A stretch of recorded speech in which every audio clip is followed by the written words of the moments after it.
오늘은 여러분들을 갈릴리 호수 주변으로 인도하도록 하겠습니다. 우리 흔히 요단강 얘기를 해서 요단이라는 용어를 많이 쓰는데 정확한 용어는 요르단입니다. 우리 한번 따라할까요? 요르단. 예, 요르단 강이에요. 요단강보다는 요르단. 그래서 지금 현재 요르단 강을 중심으로 국경을 이루고 있는 요르단 나라, 그대로 우린 조르단이라고 하잖아요. 조르단.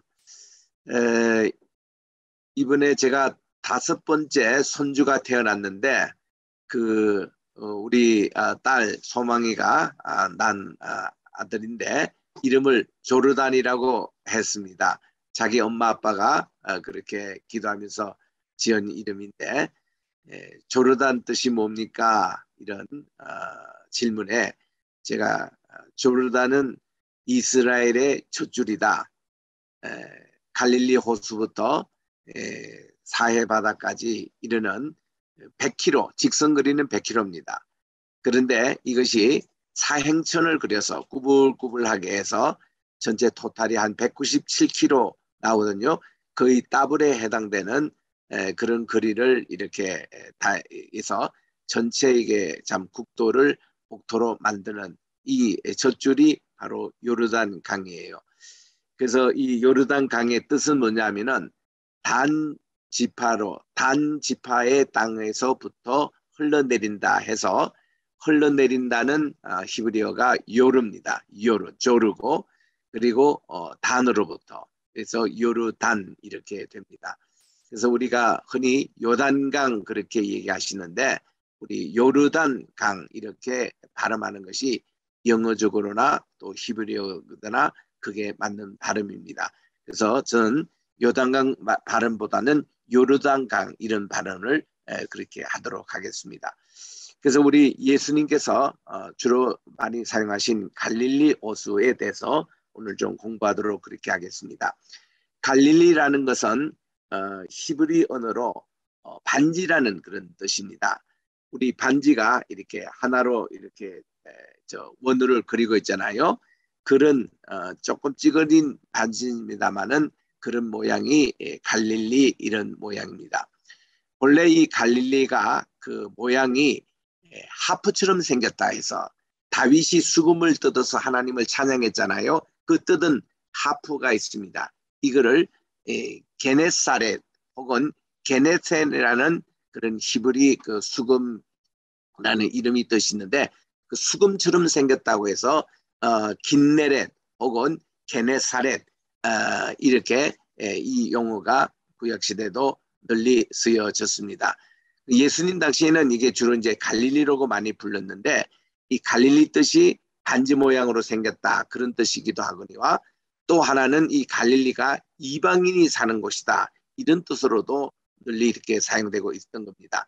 왜냐하면 오늘날 골란 고원 그것이 옛날에 므낫세 지파에 그 도피성이 있었던 곳이 골란 고원인데 그 밑으로 이제 있는 그 지역을 데가볼리 지역이라 그렇게 얘기합니다.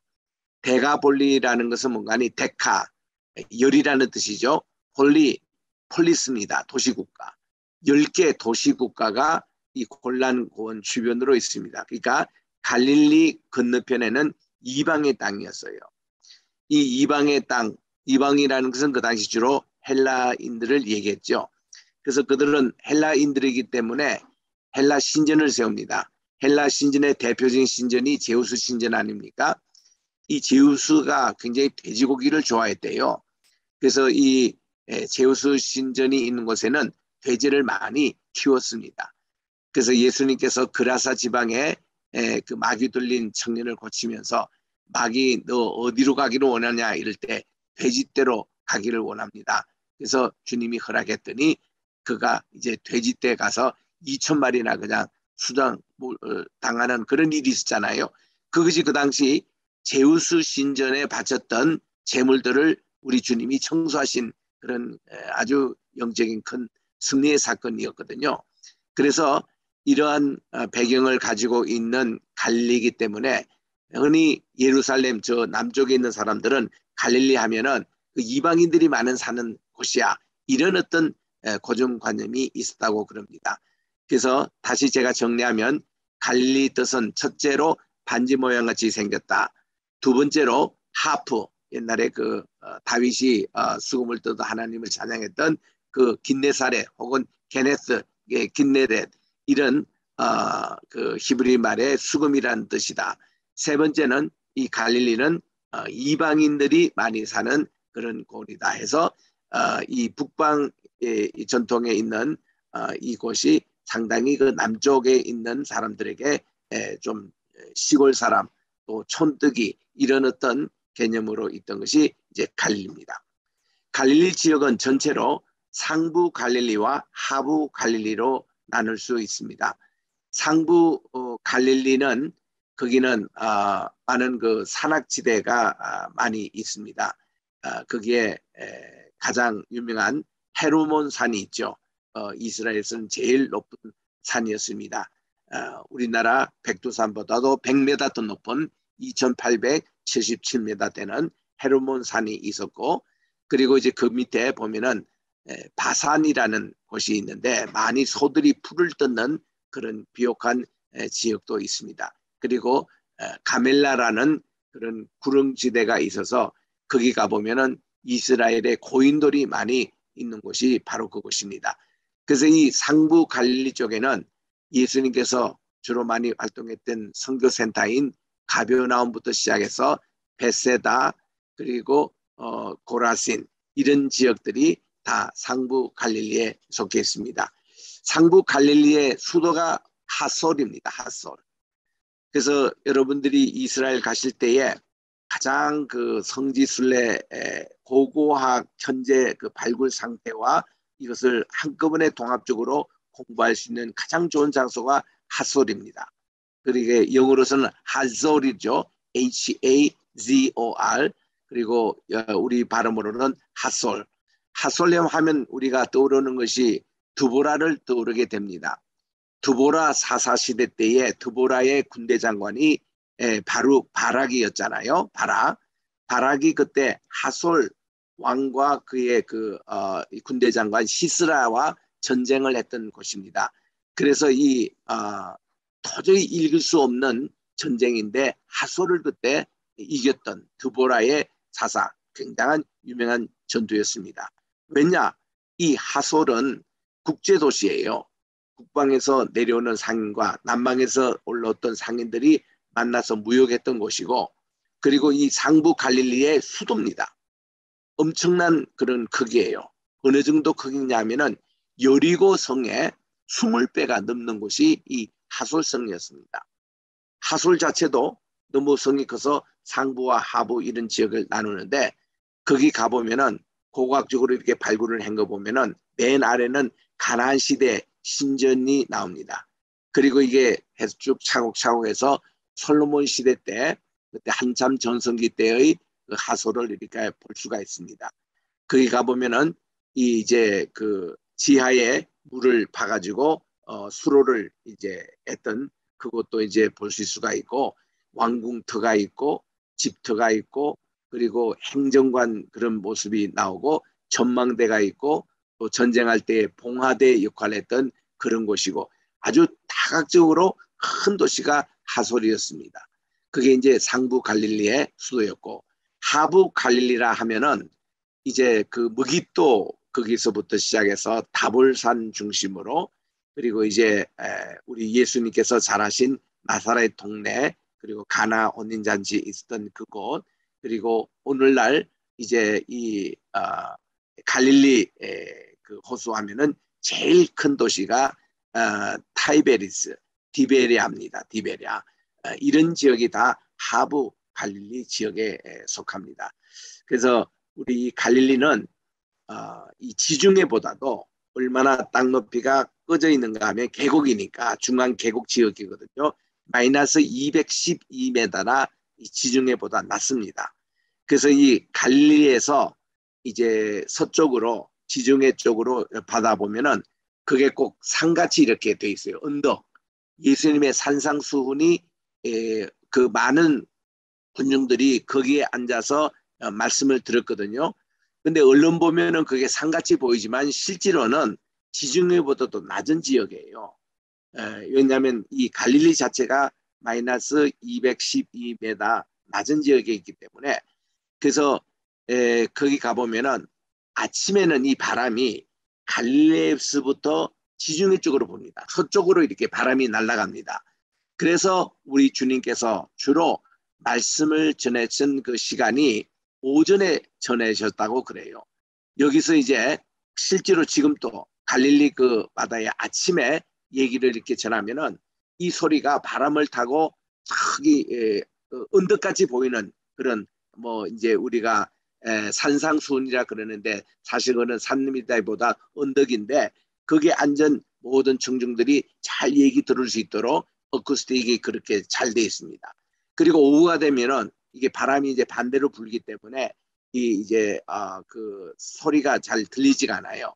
그래서 주님은 주로 오전에는 말씀을 전하셨고 오후에는 병자를 고치시고 주님은 원 바이 원 이렇게 터치하시면서 참 선교를 하셨던 그런 이제 이유가 다 그렇게 있습니다. 그리고 이제 밤이 되면은 이제 이 서풍과 동풍은 뜨거운 바람입니다. 서풍은 시원한 바람입니다. 그것이 합쳐가지고 갈릴리 그 밤중에는 항상 크고 작은 풍랑이 늘 있다고 그럽니다. 그래서 그게 좀 강하면은 큰 풍랑으로 되고 약하면은 항상 거기에 좀 이 그 바람이 있었던 그것이 갈릴리의 그런 지역적인 특징입니다. 갈릴리 건너서 있던 골란고원 거기는 오늘날 5개 키부스가 있어서 그 돌멩이 됐던 그런 골란을 전부 다 밭으로 만들어 가지고 오늘날 종려나무도 심고 또 과일나무도 생산하고 있는 5개 키부스가 지금 또 있습니다. 이 골란고원은 1967년 6.1 전쟁 때에 모세 다얀 장군이 이것을 뺏어가지고 시리아로부터 뺏어서 지금은 이스라엘 땅으로 되어 있습니다. 이 골란고원은 시리아와 조르단과 이스라엘의 그 군사 지역에 있기 때문에 굉장히 중요한 그 고지를 점령했던 것이죠. 그래서 지금 또 요르단이나 시리아에서는 이 골란고원을 자기에게 달라고 언제나 평화 협상할 때마다 늘 테이블에 올라오는 내용인데 이스라엘은 절대로 양보하지 않죠. 그 골란고원 거기가 이제 바로 옆 밑이 갈릴리 호수가 되는 겁니다. 자, 이제 우리 갈릴리 호수로 여러분들을 안내합니다. 여기서 가장 아름다운 교회가 팔복교회입니다. 여기에 들어가 보시면은 이게 지붕이 이 돔이 팔각으로 이렇게 형성돼 있어서 예수님께서 마태복음 5장 3절부터 12절에 말씀하신 대로 8가지 복이 있어서 베아티튜드 이거를 팔복이라 그러죠. 베아티튜드 교회입니다. 여기는 성 프랜시스 교단이 관리하고 있습니다. 이 프랜시스 교단이 관리하는 그런 이제 성당은 여기도 있고 예루살렘에 가시면은 안나 기념교회 마리아의 어머니 안나 기념교회도 그 교단이 이제 있고 또 우리 게셋마네 교회 그 게셋마네 동산에 있는 그 만국교회도 이거 저 프랜시스 교단이 이렇게 관리하고 있습니다. 여기는 아주 아주 조용해야 됩니다. 그런데도 찬송을 부르겠다 그러면 허락을 해요. 그래서 우리 팔복교회 갈 때마다 평화로다 하늘 위에서 내려오네 그 찬양을 부르는데 그 사부로 부르면 얼마나 공명도 잘 되고 은혜로운지 몰라요. 그래서 참 이 팔복기 하면 늘 그 찬양 불렀던 그런 그 찬양 불렀던 가지고 안나교회 가서 또 부르고 그리고 우리 게셋마네 교회 거기서는 우리 이 찬양을 부른 적이 없습니다. 거기는 하도 그 정숙을 요구해가지고 이 팔복교회는 허락을 해요.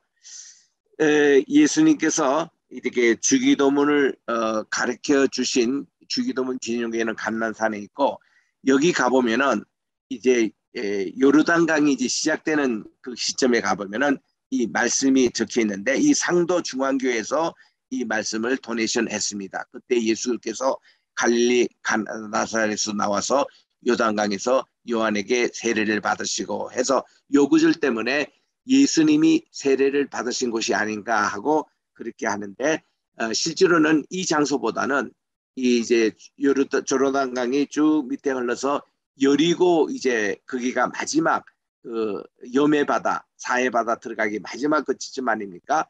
거기서 예수님이 침례를 받으셨다 하는 설이 더 맞습니다. 그러나 여기 한국 교회가 또 여기서 기념으로 이 장소를 이렇게 택하고 있습니다. 그래서 여기서 세례받은 분들이라도 또 다시 또 침례를 받기를 원하는 분들은 이곳에서 많이 침례를 하고 있는 침례탕입니다. 아주 물도 맑고 요르단강이 이제 시작되는 바로 그 시점이에요. 참 너무 좋습니다. 에덴 동산처럼.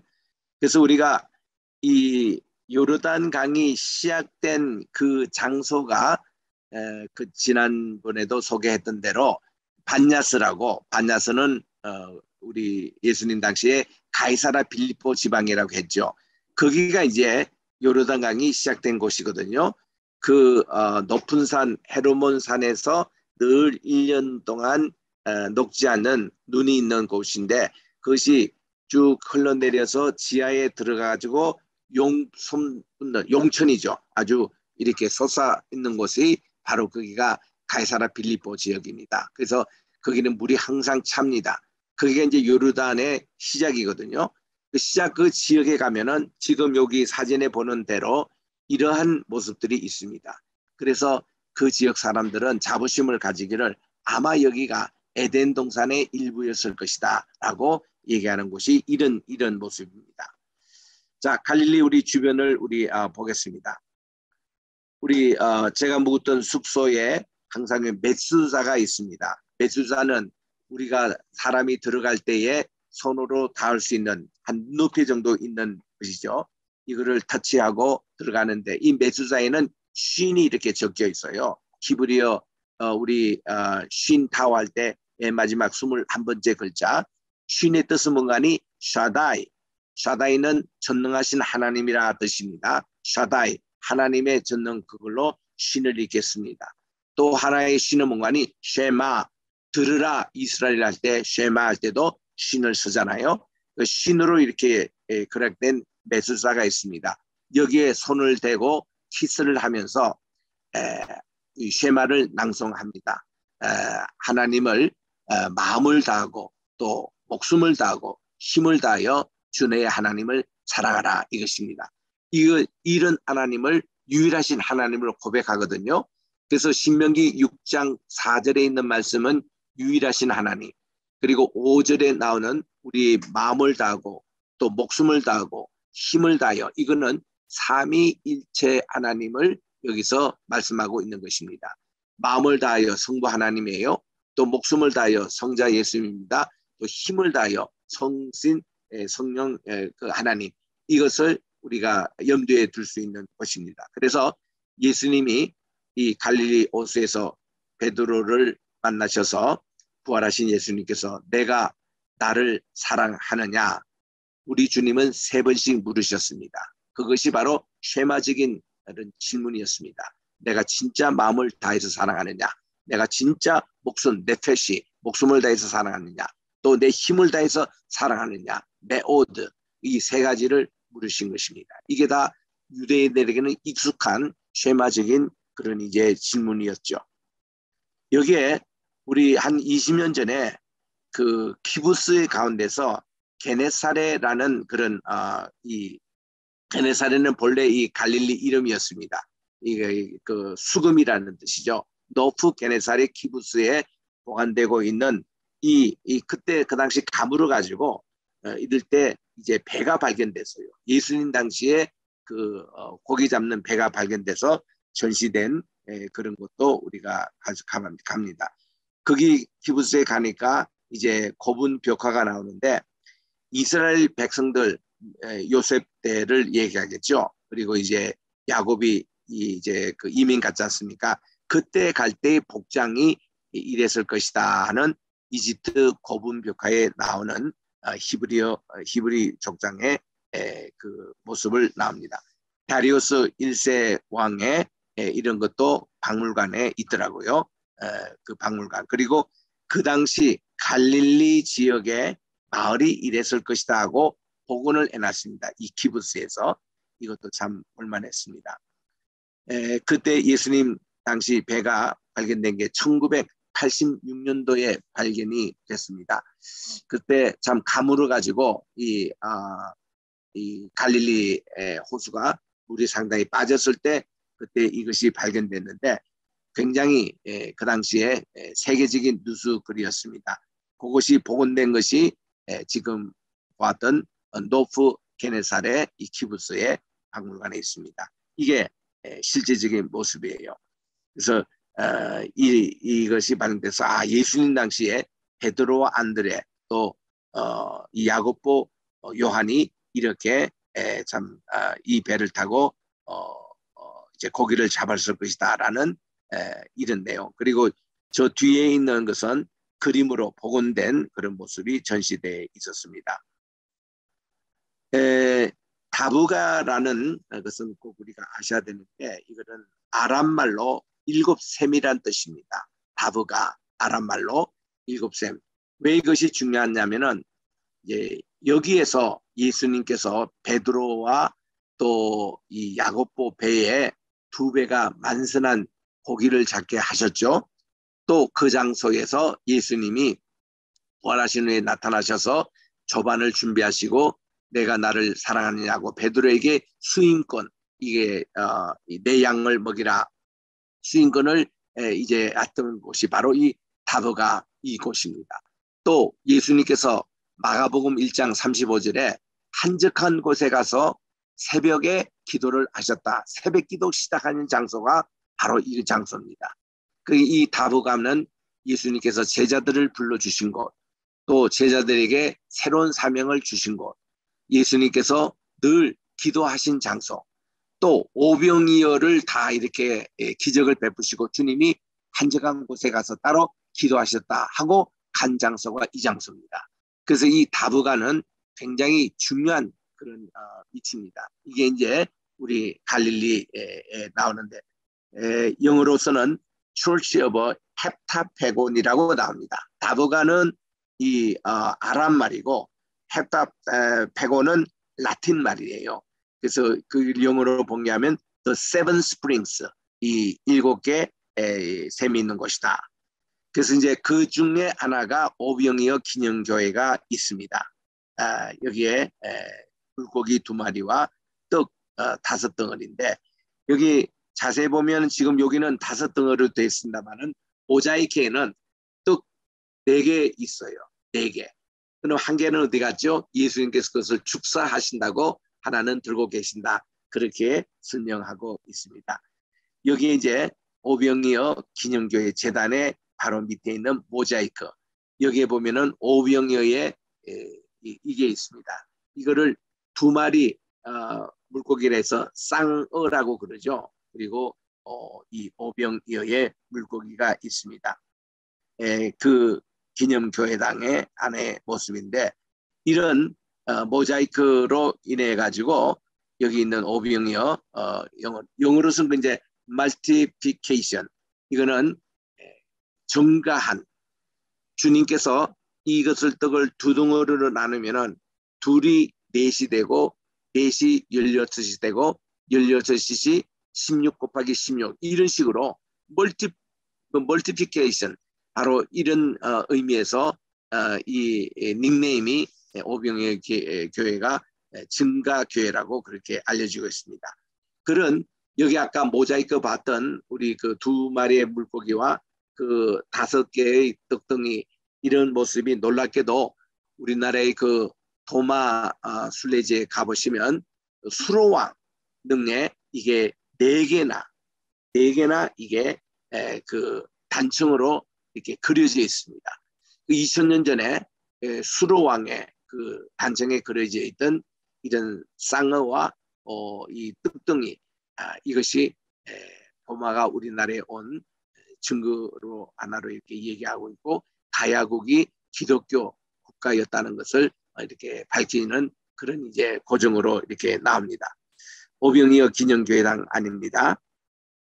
자, 그 옆에 이제 가보면 이제 베드로의 수임교회가 나오죠. 그래서 Church of Primacy라고 그럽니다. Saint Peter. 이게 이제 멘사 크리스티라는 말은 라틴어 말입니다.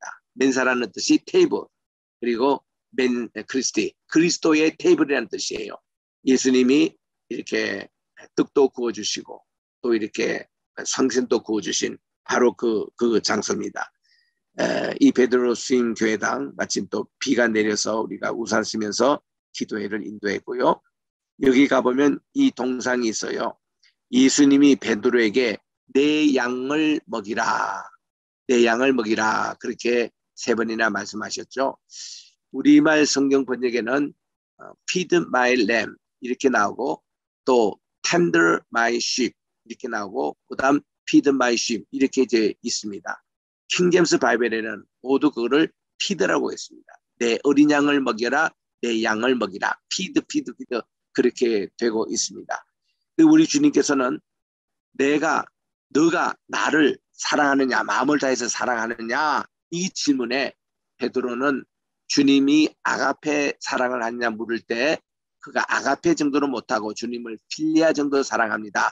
그렇게 말씀을 드려도 우리 주님이 내 어린 양을 먹이라 이 사역을 맡겨주셨고, 또 두 번째 주님이 꼭 같은 질문을 합니다. 아가페오메, 내가 나를 아가페 사랑하느냐. 그러니 이제 그가 대답하기를 우리 주님을 필리아 정도 사랑합니다. 그렇게 물을 때도 우리 주님이 내 양을 먹이라고 말씀해 주셨고, 3번째 질문에도 똑같이 너가 나를 아가페 사랑하느냐, 이거를 아가페를 필리아로 이제 바꾸신 거죠. 예수님이 아가페 2번 물으시다가 3번째는 필리아 사랑을 하느냐 물으니까 베드로가 근심했다고 그랬습니다. 왜 주님이 2번이나 아가페 말씀을 하셨다가 왜 3번째는 필리아를 사랑하느냐. 그래서 그가 답변하기를 주님께서 아십니다. 제가 아직도 우리 주님을 필리아 정도 사랑하는 걸 주님께서 아십니다. 그럴 때 우리 주님께서는요, 153마리 이 비율로 15153이라는 것은 우리 지난 시간에 공부한 대로 17하고 연관이 되는 것입니다. 17 곱하기 3 곱하기 3이 153이거든요. 그래서 이거는 십자가의 도, 151이 십자가의 도입니다. 곱하기 3, 바로 부활입니다. 부활의 그 신앙을 가지고 너가 주님의 제자답게 살아라, 3이에요. 그래서 153이라는 의미가 십자가를 지고 우리 주님의 부활을 증거하며 제자로서 삶을 살아가라는 뜻이 153이라는 그런 의미인데, 그 현장이에요, 이 장소가. 그래서 우리 주님께서는 이제 내가 젊어서는 마음대로 내가 다니고 싶은 곳으로 다니지만은 늙어서는 내가 띠가 띄어가지고 원치 않는 곳으로도 가리라 하는 것이 제자도의 마지막 끝은 순교라는 것입니다. 우리가 죽을 어떤 자유도 없고 우리 주님께서 원하시는 곳으로 우리는 결국 그 사명을 감당할 수밖에 없는, 이것이 베드로의 삶이라는 것을 주님께서 말씀해 주시기 위해서 153 이런 교훈을 주시지 않습니까? 바로 그 현장에 왔습니다. 여기가 바로 베드로 수임교회 그 바로 갈릴리 바다입니다. 여기에 갈 때마다 저는 꼭 물을 이렇게 터치하고, 이렇게 아름다운 현무암으로 지어진 참 이쁜 교회당입니다. 이 안에 바로 예수님께서 했던 이 반석이 그대로 있습니다. 멘사 크리스티. 제가 요거 할 때는 꼭 제가 간증을 합니다. 저는 1980년대에 이제 이스라엘에 처음 갔거든요. 저는 가기 전에도 구약학 교수였고, 또 이스라엘에 내가 속히 성지순례 가지 않겠다고 좀 버텼던 사람 가운데 한 사람입니다. 왜냐하면 주님께서 오지 않고 믿는 자가 더 복되도다 하는 도마에게 하신 말씀처럼 내가 뭐 안 가도 나는 믿는 것이 더 좋겠다 하고 있는데, 근데 1980년대 제가 하버드에서 고고학을 공부할 때에 우리는 뭐 어쩔 수 없이 이스라엘 가서 현지에 가서 발굴을 해야 되고 또 거기에 이제 참여를 해야 합니다. 그래서 이제 그때 가서 이제 좀 우리 중간 그 얘기는 하고 이 시간을 좀 할애를 해서 일부러 제가 여기에 갈릴리 갔던 것이죠. 다브가입니다. 다브가 여기에 가서 이제 무릎을 꿇고 기도했는데, 지금은 이렇게 줄을 쳐서 못 들어가잖아요. 그때는 다 들어갔습니다. 그리고 바위에 앉아서 바로 기도했어요.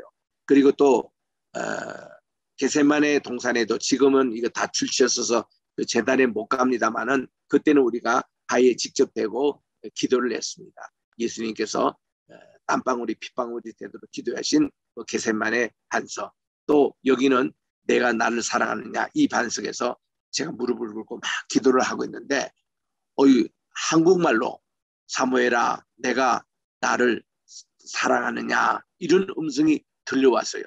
저는 깜짝 놀라서 누가 여기 있는 것을 눈떠서 이렇게 막 주변에 살펴보았습니다. 그랬더니 뭐 다른 분들도 기도하고 있고 또 순례객들이 사진 찍고 있고 그런 것이지 뭐 들리지가 않았습니다.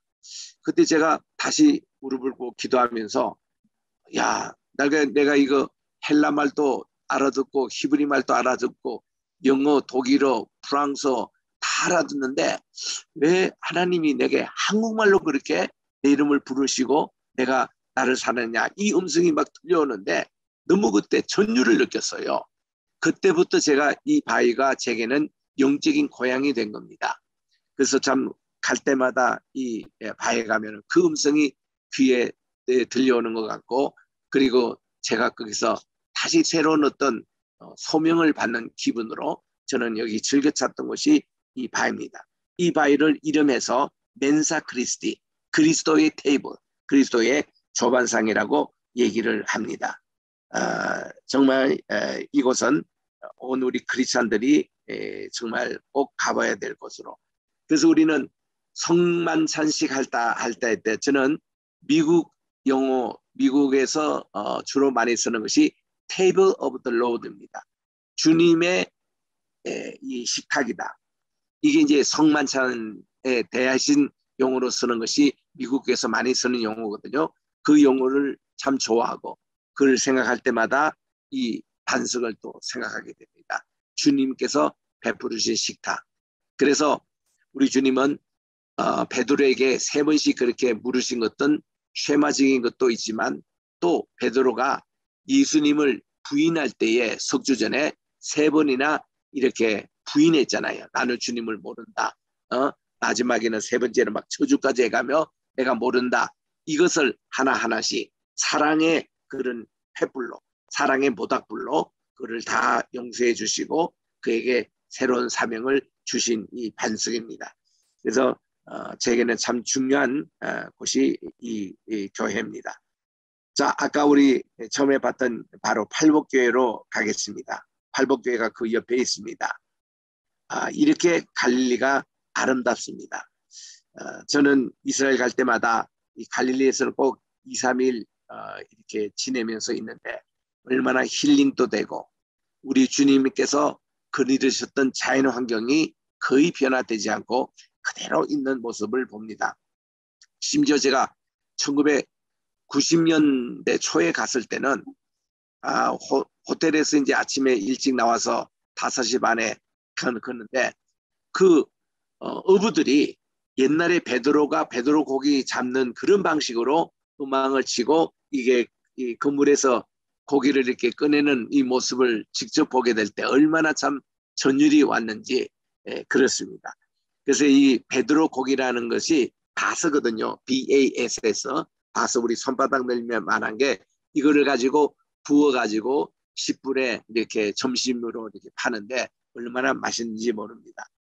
이 갈릴리 이렇게 아름다워요. 참 꽃도 피고 또 물도 많아서 항상 풍요로운 이 조르단 강이 이렇게 시작되는 이곳에 아름다운 팔복교회가 써 있습니다. 이스라엘에서는 제일 아마 아름다운 환경에 아름다운 교회당으로 알려져 있습니다. 여기에 야자수 나무가 이렇게 걸쳐져 있고 각종 열매들이 이렇게 맺혀 있는 곳입니다. 이런 팔복교회에 대해서 아까도 제가 설명을 했고 거기서 내다보는 갈릴리의 모습입니다. 여기 지금 저 오른편에 있는 저 마을이 막달라예요. 막달라 마리아의 고향이죠. 막달라는 뜻은 막내라는 뜻입니다. 막내. 전쟁이 이제 났을 때에 이제 적이 쳐들어오는가 오는 그 막내 그곳 이름이 막달라입니다. 그것이 저기에 이제 보이고 있습니다. 팔복교회 바로 앞에 있는 정원의 모습 너무나도 아름다운 곳입니다. 그래서 이런 곳에서 여러분들이 정말 갈릴리에 여기서 종일 계시면서 설교 한 편도 작성하고 기도도 하고 말씀도 읽고 주님의 말씀을 조용히 묵상하고 우리에게는 팔복교이기 때문에 8가지 복, 심령이 가난한 자는 복이 나니 천국이 저희 것이며 또 마지막에 의를 위하여 핍박을 받는 자는 복이 나니 천국이 저희 것이며 천국이 저희 것이며 시작을 했다가 8번째도 천국이 저희 것이며 그 시작된 키아적 구조로 팔복이 되어 있습니다. 이거를 묵상하면서 이곳에 지나면은 얼마나 좋은지 몰라요. 정말 힐링이 되고 너무 좋습니다. 그래서 축복받은 곳이에요. 이 축복의 교회입니다. 그래서 우리 여기가 이게 베드로 고기입니다. 이걸로 우리가 점심을 먹으면서 이렇게 사진을 찍었습니다만은 이 바스 고기가 참 맛있죠. 여기 이제 프렌치 프라이즈도 있고 또 이렇게 야채 샐러드도 있고 해서 얼마나 참 맛있는지 모릅니다. 이 갈릴리에 예수님께서 사용하신 선교센터가 가버나움이에요. 가버나움이라는 뜻은 뭔가 하니 가프라는 것은 말이라는 뜻입니다. 나훔 선지자 우리가 알잖아요. 나움이라는 것은 그 뜻 자체가 뭔가 하니 위로한다, 자비다 이런 뜻이에요. 그러니까 가버나움이라는 것이 예수님 당시에는 가장 큰 중심 센터가 되는 그런 곳입니다. 요즘은 디베라가 생겨가지고 거기가 이제 컸습니다만은 이 가버나움이 예수님 당시에 중요한 곳이었는데 이 뜻 자체는 그 자비의 집이라는 그런 뜻입니다. 자비의 말이라는 뜻이에요. 그 지금 가면 닉네임이 타운 오브 지저스라고 되어 있습니다. 여기 나가죠. 타운 오브 지저스, 가퍼나움이라고 이렇게 되어 있습니다. 예수님의 선교센터가 있던 가버나움으로 들어가겠습니다. 여기 들어가 보면은 제일 중요한 장소가 지금 앞에 있는 회당 장소입니다. 회당 장소. 그리고 회당 장소 그 앞에 마을에 몇 개의 집이 있어요. 그리고 이 사진을 찍은 장소는 어딘가니 베드로의 장모의 집입니다.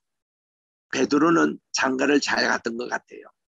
베드로의 장모의 집에 가면 진짜 큰 저택입니다. 이 저택에 베드로의 장모가 열병에 알아서 우리 주님께서 가서 그의 손을 만지니 이거를 헬라말로 하토라고 그러잖아요. 터치한다. 하토. 터치하는 순간에 예수님의 치유의 능력이 이 여인에게 가서 모든 열병이 떠나가고 그때부터 이 여인이 예수님과 그 제자들을 수종하더라. 이런 장소가 요 지금 사진 찍은 바로 곳입니다. 이 가버나움 회당의 맞은편에 있습니다. 그리고 여기에 이제 동네 마을이 있는데 그 당시 예수님의 회당을 이제 복원을 안 되면은 이런 상태로 복원이 될 수 있는 이런 도면도입니다. 근데 지금 이것을 복원 중에 있는데 저희가 지금 성지순례 간지도 벌써 30년이 넘는데 지금도 이거를 완성하지 못하고 있습니다. 그저 기둥 하나 그냥 올리는 정도지 이것은 이렇게 앞으로 복원이 될는지 안 될는지는 모르겠는데 하여튼 고고와 그 발굴팀들은 이거를 이제 목표로 그들이 합니다. 여기 있는 가버나움 회당 앞에 있는 야자수에 이게 바로 회당 장수입니다. 예수님께서 주로 여기서 이제 설교를 하셨죠. 가버나움 회당에서 3년 동안 공생의 기수 동안에 주로 안식일에 여기에 예배에 참여하신 것입니다. 나사렛 회당에서는 우리 주님이 나사렛에서 나오셔서 그 다음 한 번도 안 가셨잖아요. 주로 여기서 예배를 드렸던 것입니다. 여기에 지금 또 회당에 있었던 기둥들과 그리고 터가 이렇게 잘 보존되어 있습니다. 갈 때마다 가버나움 누가복음 4장 16절에서 20절 본문으로 말씀하신 것을 우리가 읽게 되고요. 가버나움 이 회당에서 많은 병자도 고치시고 우리 주님이 이 회당장 야이로의 그 딸 12살 먹은 딸도 고치신 것이 이 가버나움 회당장 딸이었습니다. 그리고 12해 동안 이 혈류병으로 앉는 여인 고치신 것도 여기 회당 근처였고, 여기 보이는 지금은 잘 복원되어 있습니다만 베드로의 처가댁입니다. 여기 있는 장소인데 이 바로 밑에 그 처가댁의 그 모습이 복원되어 있습니다. 이게 이제 베드로 장모 집 주변에 있는 마을들이었습니다. 이게 회당 앞에 있는 모습들 지금 많은 것이 지금 복원되어 있어요. 초창기는 이렇게까지 복원이 안 되어 있습니다. 지금 여기 그림 그려진 부분이 회당 중심으로 이렇게 마을이 형성이 돼서 여기가 이제 베드로 장모집 바로 그 터입니다. 여기 발굴된 요 위에 이제 캐톨릭에서 성당을 지금 세웠는데 이 밑에 터가 이렇게 잘 보존돼 있습니다. 정말 여기에 가보면 큰 집이었다는 거 알 수 있고 베드로 장모 그리고 베드로의 부인이 잘 살았던 그런 모습들을 여기서 볼 수가 있습니다. 여기는 가버나움 교회 이제 앞에 보면은 여기 기념 교회당이 있죠. 여기 이제 그리스 정교에서 세운 교회당입니다. 아주 교회가 이쁩니다. 여기가 이제 베드로 동상이 여기 서 있어요. 이게 이제 베드로가 또 그 처가댁도 여기 있고 거기 가버나움이 예수님의 선교센터 지역이기 때문에 또 이렇게 있습니다. 여기서 이제 우리 하부 갈릴리 지역에 오면은 나인성 과부 기념교회가 있어요. 여기 예수님께서 죽은 자를 다시 살리신 것이 세 건이 있지 않습니까? 첫 번째가 이 나인성 과부의 집, 또 두 번째는 아까 보셨던 가버나움 해당장 야이로의 딸을 12살 된 딸을 살려주셨고, 세 번째는 죽은 지 나흘이나 되었던 나사로를 살려줬던 바로 그것이죠. 그래서 이 나이성 과부의 기념교회입니다. 여기가 어디냐면 다볼산 바로 밑에 있어요. 그리고 머기또 골짜기, 거기에 이스라엘 골짜기가 있는 곳이죠. 머기또에서 시작됐던 거기에 있습니다. 이 나인성이. 그리고 이 나인성 과부의 기념교회 바로 밑에는 길보아 산이 있습니다. 우리 이제 갈릴리에서 마침 그때 우리 갔을 때가 이제 우리 여기 다 게세마네 신학교에서 성지순례 갔던 사진인데 이게 코로나 전입니다. 그래서 거기서 주일 예배 드리고 우리 기념 사진을 찍었습니다. 예수님께서 자라나신 나사렛 고장으로 갑니다. 하부 갈릴리에 있습니다. 여기는 이제 캐톨릭 성당에서 우리나라 성당에서 아마 평화의 모후여라고 아레아나이다 이렇게 적혀 있는 곳이 있습니다. 이거는 마리아가 예수님을 성신님으로 잉태하신 수태고지 기념교회당입니다. 바로 이 장소죠. 이 장소에 마리아가 주의 계집종년이 말씀대로 이루어지다 하는 바로 그곳에 지금 기념 성당이 서 있습니다. 바로 이 장소입니다. 마리아 수태 기념고지. 거기서 천장에 이렇게 바라보면 도움이 이렇게 나오는데 이 도움이 얼마나 높은지 이렇게 한참 쳐다봐야 됩니다. 근데 저 높은 도움에서 천사의 날개처럼 쫙 이렇게 펴져 있는 것이 도움을 장식하고 있습니다. 그래서 천사 날개로 디자인되어 있다라고 이렇게 소개를 받습니다. 그 성당 안의 모습이에요. 나사렛 성당입니다. 여기가 이제 예수님이 자라실 때의 그 집이에요. 그 요셉의 집입니다. 여기에 가보면은 이스라엘이 어떻게 건기 우기를 지냈을까라는 것이 나옵니다. 건기는 뭐예요? 비가 오지 않습니다. 4월 중순부터 10월 중순까지 비가 오지 않아요. 6개월 동안. 그리고 10월 말부터 이제 4월 초까지 비가 옵니다. 비도 보면 이른 비가 있고 중간 비가 있고 마지막 비가 있습니다. 마지막 비가 막 장대비가 내리고 소나기가 내리고 그런 적이 종종 있는데, 그래서 이스라엘 성지순례 가실 때는 중간 우기 때 가는 게 가장 좋거든요. 그게 1월에서 2월 달 그 사이입니다. 중간 우기 때 가보면 온 땅이 푸르고 아네모네 우리 들의 백합화라고 하는 아네모네가 잘 피어 있고 기후가 참 좋습니다. 그러나 비를 꼭 한두 번은 맞을 각오를 하고 우산을 챙기셔야 됩니다. 그런데 여기 요셉의 집터에 가보면은 그들이 비가 왔을 우기 시절에 물을 모아둡니다.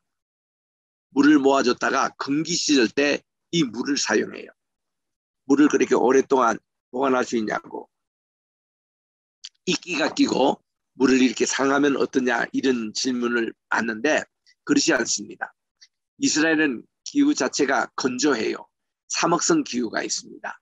그래서 물을 보관해도 이렇게 오랫동안 보관할 수가 있는 겁니다. 그래서 곳곳에 물탱크가 있어요. 놀라운 것은 마사다에 가보면 헤롯 대왕이 얼마나 세밀한가 하면은 마사다에 내리는 물은 한 방울도 밑에 떨어지지 않고 다 수로를 통해서 다 한 곳으로 물탱크에 저장하고 있습니다. 그 물탱크 양이 어마어마해요. 이것 때문에 마사다에서 독립운동군들이 그들이 3년 반 동안 버틸 수가 있었다는 겁니다. 이 수로 때문에. 여기 지금 요셉의 집터에 가면은 바로 이게 물을 저장하는 물탱크가 각 집집마다 있더라고요. 이걸 가지고 견딘 것인데 여기 이제 요셉의 집터와 지금 마리아의 그 수태 거지 장소 거기 가운데서 우리가 기념 촬영을 했습니다. 가나의 혼인잔치 갑니다. 자, 가나는 누구의 고향이었죠? 바돌로메 있잖아요. 예, 바돌로메의 고향이 바로 이 가나 이 장소입니다. 그래서 여기 보면은 예수님께서 가나 혼인잔치 기념교회도 있지만 그 앞에는 바돌로메 기념교회당이 있습니다. 이런 이 가나의 이 장소가 이제 그 혼인잔치를 했을 것이라고 추정한 것이에요. 두 곳이 있는데 그 중에 하나입니다.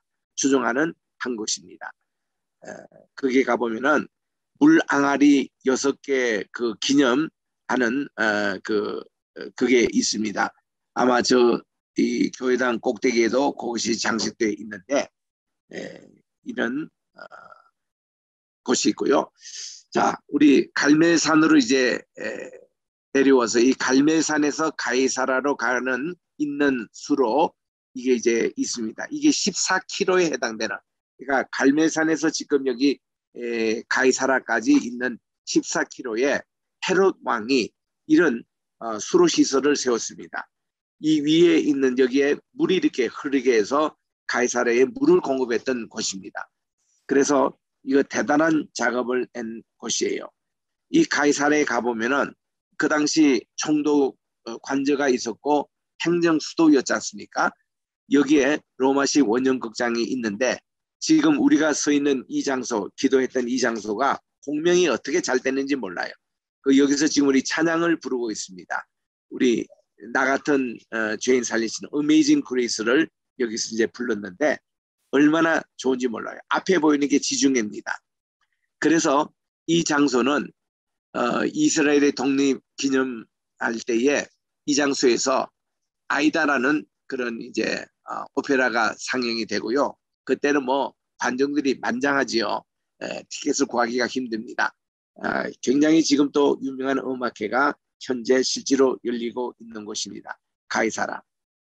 그래서 이제 우리 갈멜산에서 시작됐던 그곳인데 이 갈멜산에 가면 엘리야가 불로 응답을 받았던 그리고 아주 폭우와 같은 믿음의 기도를 드렸더니 3년 반 동안에나 내려오지 않는 그 비가 내려오기 시작했던 이 갈멜산 여기서 우리가 기도회를 갔는데 정말 이게 순례객들이 많아가지고 우리에게 허락된 시간이 10분이었는데 기도회 하다 보니까 30분 동안 우리가 있었습니다. 얼마나 미안했는지 다음 팀들에게. 여기 다시 우리 또 가이사라에 오는데 2년 동안 그가 갇혔던 총독 감옥이 있던 곳에 배경으로 사진을 찍었고 그래서 이제 우리가 이제 이곳을 통해서 우리 감난산으로 이제 들어오고 있습니다. 여기에 보면은 여기 그 눈물방울 같이 생긴 황금 봉을 이렇게 보시게 되지 않습니까? 이것이 막달라 마리아 기념교회입니다. 러시아 정교에서 세웠던 교회입니다. 이 눈물교회 여기 이제 우리 지난번에도 보여줬던 게세마네 동산 여기에 있는 올리브 추리가 지금도 살아 있습니다. 2000년 이상 된 나무입니다. 이게 새 그루나 지금도 살아 있고 1년에 3차례 그 열매를 맺습니다. 그래서 이 올리브는 중동 사람들이 가장 좋아하는 그런 열매입니다. 이것을 먹으면은 건강에도 너무 좋습니다.